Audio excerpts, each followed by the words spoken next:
अस्सलाम वालेकुम वरहमतुल्लाहि वबरकातुहू। माय डियर स्टूडेंट्स, जैसे कि हमने ग्रामर सीरीज़ जो है वो स्टार्ट की हुई है और हम पढ़ रहे हैं कि किस तरीके से हम इंग्लिश लैंग्वेज का ग्रामर जो है वो हम सीखें। हमने सेंटेंस पर बात की थी कि सेंटेंस के पार्ट्स होते हैं सब्जेक्ट, वर्ब, ऑब्जेक्ट, कॉम्प्लीमेंट और होते हैं और होता है एडजेंट। फिर मैंने आपको बताया था, लेकिन इन पार्ट्स को कहाँ से लाएं, उसके लिए हमें ज़रूरत पड़ती है किसकी? पार्ट्स ऑफ स्पीच की और डिटर्मिनर्स की। तो पार्ट्स ऑफ स्पीच को समझना है और डिटर्मिनर्स को समझना है, तब जाके हम एक सेंटेंस बना सकते हैं। सेंटेंस में चूंकि पहला पार्ट होता है वो होता है सब्जेक्ट।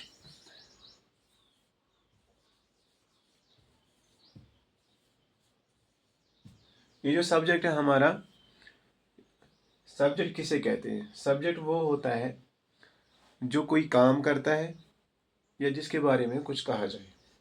मिसाल के तौर पर,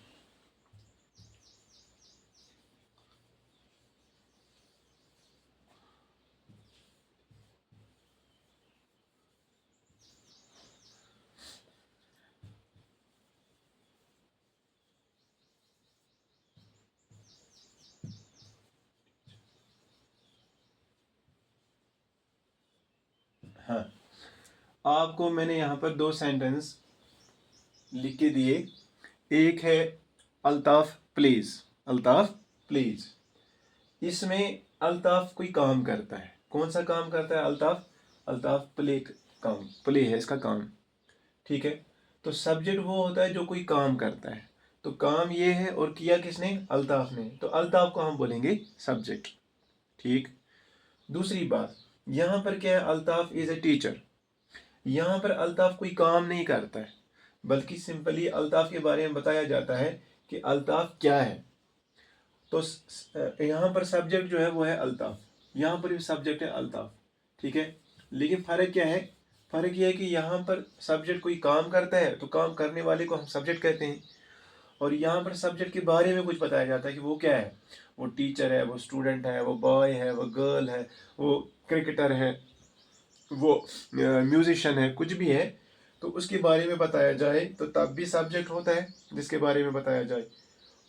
और जो कोई काम करता है उसको भी हम सब्जेक्ट कहते हैं। तो ये सब्जेक्ट है। सब्जेक्ट या तो नाउन हो सकता है या प्रोनाउन हो सकता है। सब्जेक्ट या तो नाउन हो सकता है या तो प्रोनाउन हो सकता है। ये आपको याद रखना है कि सब्जेक्ट में होता कौन है। सब्जेक्ट में आपको नाम होगा किसी का, जैसे कैट।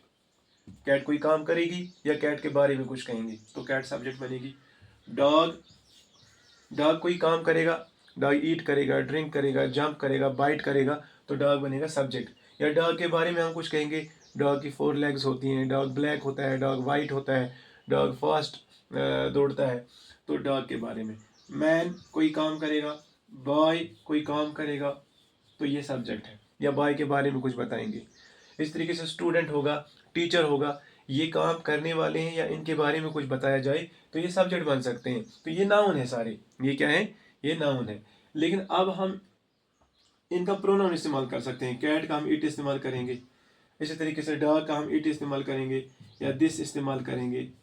हाँ, बॉय के बारे में मैं कहूँगा ही, मैन के बारे में मैं कहूँगा ही। इसी तरीके से कोई लड़की होगी उसके बारे में अगर मैं कहूँगा शी। ठीक। तो एक अगर गर्ल लिखेंगे तो ये नाउन है, तो ये सब्जेक्ट बन सकता है। बॉय लिखेंगे तो ये नाउन है, ये सब्जेक्ट बन सकता है। मैन लिखेंगे तो ये नाउन है, ये सब्जेक्ट बन सकता है। डॉग लिखेंगे तो ये नाउन है, सब्जेक्ट बन सकता है। कैट लिखेंगे तो ये नाउन है, सब्जेक्ट बन सकता है। लेकिन अगर आप इनकी जगह इनका प्रोनाउन इट इस्तेमाल करेंगे, शी इस्तेमाल करेंगे, इस तरीके से ही इस्तेमाल करेंगे, तो ये तो नाउन नहीं है, ये प्रोनाउन है। तो प्रोनाउन भी हमें सब्जेक्ट का काम देते हैं और नाउन भी हमें सब्जेक्ट का काम देता है। तो गया कि सेंटेंस में जब आपको सब्जेक्ट चाहिए वो या तो किसी का नाम होगा या उसका प्रोनाउन होगा। ये आपको याद रखना है। नेक्स्ट वीडियो में हम पढ़ेंगे कि कौन कौन सा प्रोनाउन जो है वो क्या बन सकता है, सब्जेक्ट बन सकता है। Thank you.